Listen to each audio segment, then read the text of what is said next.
ഒഴുക്കുണ്ടല്ലോ അല്ലേ? അന്നും ഒഴുക്കൊന്നുമില്ല, വെള്ളം കുറവായിരുന്നു.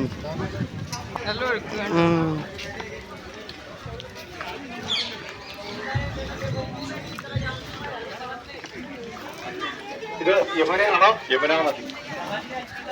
യമുനാ നദിയാണ്. അതെ, ഈ സ്ഥലത്തിന് ബ്രഹ്മാണ്ഡ ഘാട്ട് എന്ന് പറയും. ഇതാണ് ബ്രഹ്മാണ്ഡ ഘാട്ട്. അതായത് ബ്രഹ്മാവിനെ ഭഗവാൻ ഭാഗവതത്തിൽ പറയില്ലേ, ഭഗവാൻ പശുക്കളെയൊക്കെ മറച്ച കഥ പറയല്ലോ. അത് കഴിഞ്ഞിട്ട് ബ്രഹ്മാവ് പ്രത്യക്ഷപ്പെട്ട ഭഗവാനെ സ്തുതിക്കല്ലോ. ആ സ്ഥലമായിട്ടാണ് ബ്രഹ്മാണ്ഡ ഘാട്ടിനെ കണക്കാക്കിയിരിക്കുന്നത്. പശുക്കളെയൊക്കെ മറച്ചിട്ട് അങ്ങനെ യമുനയുടെ തീരത്തിരുന്നവര് ഭക്ഷണം കഴിച്ചു എന്നൊക്കെയുള്ള കഥയുണ്ടല്ലോ.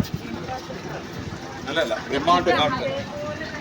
ബ്രഹ്മാണ്ഡ ഘാട്ട് എന്ന് പറഞ്ഞാൽ ഭാഗവതത്തിലെ 14-ാം അധ്യായത്തിലെ ബ്രഹ്മസ്തുതി. അതായത് ഭഗവാൻ ഈ ബ്രഹ്മാവ് പശുക്കളെ മറയ്ക്കുന്ന രംഗമുണ്ട്, പിന്നെ കുട്ടികളെ മറയ്ക്കുന്ന രംഗമുണ്ട്, പിന്നെ ബ്രഹ്മാവ് ഒന്ന് സ്തുതിക്കും. ആ സ്തുതിച്ച സ്ഥലമായിട്ടാണ് ഈ സ്ഥലം കണക്കാക്കുന്നത്. അതുകൊണ്ട് ഈ ഘാട്ടിനെ വിളിക്കുന്നത് ബ്രഹ്മാവിന് ഭഗവാൻ തന്റെ ദിവ്യസ്വരൂപം കാണിച്ചു കൊടുത്ത ഘാട്ട്. ഓക്കെ, ഇതാണ് യമുനാ നദി. അപ്പൊ നമ്മൾ യമുനയുടെ തീരത്താണ്. ആ ക്ഷേത്രം യമുനയുടെ തീരത്താണ്. അപ്പുറത്ത് യമുനയാണ്. ഒരു 1/2 കിലോമീറ്റർ പോയി ആ ക്ഷേത്രമായി.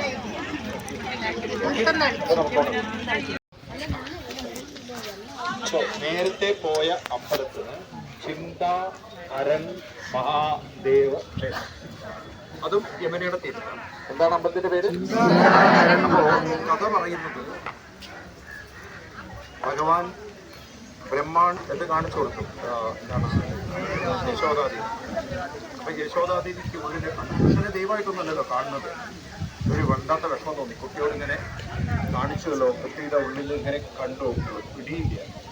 അപ്പോൾ അമ്മയ്ക്ക് വല്ലാത്ത ചിന്തയുണ്ടായി. അപ്പൊ അമ്മയുടെ ചിന്തകളെ എടുത്തു മാറ്റാൻ വേണ്ടി ഭഗവാൻ പരമശിവൻ ബാബയുടെ രൂപത്തിൽ അമ്മയെ ഉപദേശിച്ചു. ഒരു കോൺസെപ്റ്റ് ശിവൻ പ്രകടമായ ചിന്ത ഹരൻ, അങ്ങനെയാണ് ആ ക്ഷേത്രം. അത് ഇന്നേറെ വിശേഷമാണ്. കാരണം നിങ്ങൾ മഹാഭാരത സീരിയൽ കണ്ടല്ലോ, അതിൽ ഈ ക്ഷേത്രത്തെ കുറിച്ച് പറയും. മഹാഭാരത സീരിയൽ ഇവർ പാണ്ഡവന്മാർ ഇവിടെ ഒപ്പിടുന്നു ഈ ക്ഷേത്രത്തിൽ. ഇത് 108 ശിവാലയങ്ങളിൽ ഒരു ശിവാലയം കൂടിയാണ് ഈ ചിന്താഹരൻ. അതാണ് ഇന്ന് ഇത്രയും തിരക്കുണ്ട്. ഇവിടുത്തെ ഈ നാട്ടിലെ ഏറ്റവും വിശേഷപ്പെട്ട അമ്പലം. ഇത് രാവിലെ ഒരു 6 ലക്ഷം ആൾക്കാർ തൊഴുതുപോയി. തട്ടിക്കാൻ പറ്റുന്ന ഇത് വൈകുന്നേരം അത് തട്ടിക്കാൻ പറ്റില്ല. അപ്പൊ നമ്മളെന്നാ അവിടെ നിന്ന് ശിവരാത്രിയുടെ അത് നോക്കൂ നിങ്ങൾ. ഭഗവാൻ കൃഷ്ണന്റെ കാലത്ത് ശിവൻ പ്രകടമായി അമ്മയെ ആശ്വസിപ്പിച്ച ക്ഷേത്രത്തിലാണ് ഇവിടെ പോയി. അങ്ങനെ ഒരു ജീവിതത്തിൽ വിചാരിച്ചിട്ടുണ്ടാവും. 108 ശിവാലയത്തിൽ ഒരു ശിവാലയത്തിൽ കൂടുതൽ അതാ പറഞ്ഞത്. നമുക്കൊരു യോഗം കാണുന്നതാണ്. എന്റെ കുഴപ്പമൊന്നും പറയുന്നത് ഇതൊന്നും പറയുന്നത് നിങ്ങൾക്ക് ഓരോന്നും എന്തോ ചെയ്തു.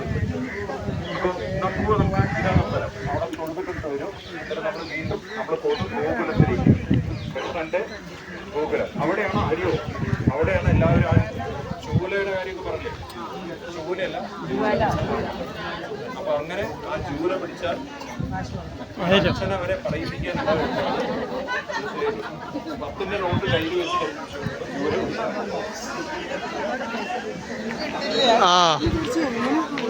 ഭഗവാൻ നമുക്ക് തന്നു. അതെ അതെ, നമ്മൾ കണ്ട് വിട്ട് ഞാൻ വിട്ടിട്ട് ഭഗവാന്റെ കൃപ പറയാ. ഞാന്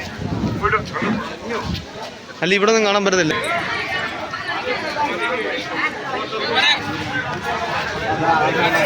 ഫോട്ടോ ഈ പൂജാരിയോട് ചോദിച്ചു. അതിൽ നേരെ ഇവർ ബ്രഹ്മാണ്ഡ ഘാട്ട് ആ ഒരു ഫോട്ടോ കയറിച്ചു പോരാ.